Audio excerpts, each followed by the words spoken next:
کے تحت عوامی دوستی کے تحت نہیں لکھے گا تو سمجھو قوم ماری جائے گی، عوام ماری جائے گی، لوگ مارے جائیں گے، ان کے گاؤں مسمار کر دیے جائیں گے، وہ جھوٹے مقدمات میں گرفتار ہوں گے۔ اگر آپ لکھیں گے، اگر آپ کے آواز میں دم ہے، قلم کے اندر دم ہے تو وہ بچ جائیں گے۔ اگر یہ ہماری مجبوری ہے، شوق نہیں ہے، صحافی کہلانے کا کوئی شوق نہیں ہے اس سماج میں، جہاں ساگر صاحب نے کہا کہ اتنی کرپشن ہے اور اتنے زرد صحافت ہے، اتنے لوگ آگے، اتنی رش ہو گئی ہے کہ صحافی کہلوانے میں بھی شرم آتا ہے کہ یار جب صحافی کہیں گے بولے کہ یہ تو ٹکے کے 3 ملتے ہیں، صحافی کو کیا ضرورت ہے؟ اور یہی حشر ہمارے ساتھ بھی ہوا ہے۔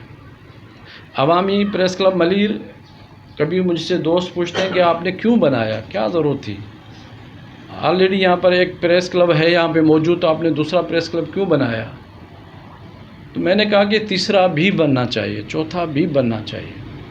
کیوں کہ یہاں پر 3 طبقے ہیں، آپ نے کسی نہ کسی کی نمائندگی کرنی ہے، بالکل، کیونکہ آپ ایک پریس کلب اپر کلاس کی نمائندگی کرتا ہے جو ظالم ہے، جس نے ہم پر مسلط کیے ہوئے قانون، جو ہمیں لکھنے نہیں دیتا ہے، جو صحافت کو خرید کرتا ہے۔ دوسرا مڈل کلاس ہے جو چمچہ ہے، نہ ادھر بیٹھتا ہے نہ ادھر بیٹھتا ہے، وہ نہ ان کا ہے نہ ان کا ہے، کسی کا بھی سگا نہیں ہے۔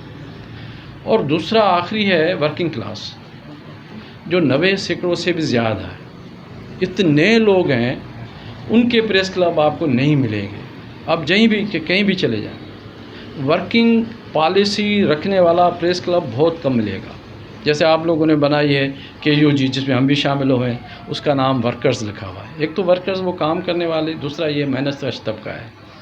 تو ہم جو ورکرز، جس کو ہم سندھی میں اس کو پوریت کلاس کہتے ہیں، مزدور کلاس کہتے ہیں، محنت کش کلاس کہتے ہیں، اس کی پالیسی اس کے آئین میں لکھا ہوا ہے کہ یہ اس پہ امپلیمنٹ کرے گا۔ اس کا ہیرو ورکنگ کلاس ہے۔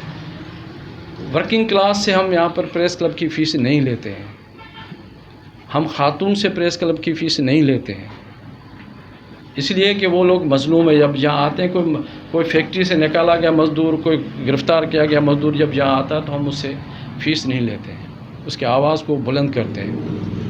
بہادر آباد سے کچھ دوست آئے تھے یہاں پہ، تو ان کو، وہ محنت کش تھے، ان کو پولیس نے مارا، گرفتار کیا، اور پھر ان پہ فائرنگ ہوئی، زخمی ہوئے، پتہ نہیں وہ کیسے یہاں پہنچے، میں تو حیران ہوں۔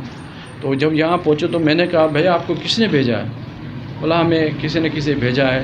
تو ہم نے ان کی مدد کی اور ان کی خبریں چلائیں، اور ان کے خلاف جو ہے وہ پولیس جو ہے وہ ریورس ہوئی بہادر آباد کی، اور وہ سانس لیتے ہیں۔ اس دن جب وہ یہ آ رہے تھے یہاں پہ، تو میں نے دیکھا 4 تھیلے بھر کے لا رہے تھے، کسی میں کیلے تھے، کسی میں آم تھے، کسی یہ تھے۔ تو میں نے ان کو کہا کہ یار یہ ہم نہیں لیتے ہیں، آپ یوں کیوں لائیں؟ یہ کوئی وڈیروں کے اوتاق تو نہیں ہے۔ اس معاشرے میں جب ہم کام کر رہے ہوتے ہیں،